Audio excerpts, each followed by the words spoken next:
रहे हैं। दूसरी तरफ दिल्ली में इंडिया गेट पर बैठ के नक्सलवाद के लिए प्रोटेस्ट किया जाता है। नक्सलवाद का खात्मा कितना जरूरी है? इंडिया गेट पर जो ये प्रोटेस्ट कर रहे हैं, कौन सी सोच है?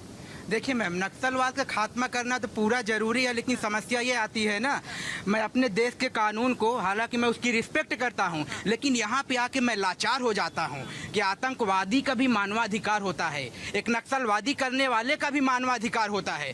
मानवाधिकार होना चाहिए। जो बाई मिस्टेक एक्सीडेंट होता है, अगर उसका एक्सीडेंट हो जाता है तो उसके लिए मानवाधिकार की बात होती है, तो मैं उसका रिस्पेक्ट करता हूँ। लेकिन अगर कहते हैं आतंकवादी का मानवाधिकार होता है, हमारे कोर्ट के जो है जज उस पर सुनवाई करेंगे या नक्सलवादियों की जज सुनवाई करेंगे, उसको मैं एक्सेप्ट नहीं करता। अब आते हैं मेन पॉइंट में। 2001 में जो है संसद पे हमला हुआ था, उसके बाद 2002 में माननीय अटल बिहारी वाजपेयी ने पोटा कानून लाया था।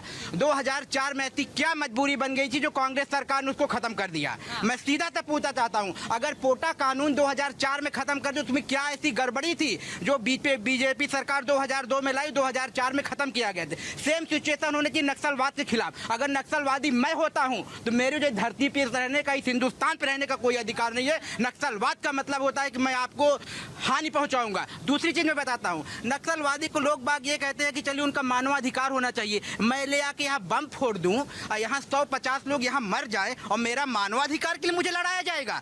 मेरे कोर्ट के जो है जितने भी वकील साहब है, जितने भी मारे जाए, हमारे लिए पैसा लगेगा? इनको तो है भरे रास्ते में गोली मार दो। अगर ऐसी सिचुएशन आएगी तभी हमारा देश विकसित होगा। उसका सबसे बड़ा एग्जाम्पल है सऊदी अरब और चाइना।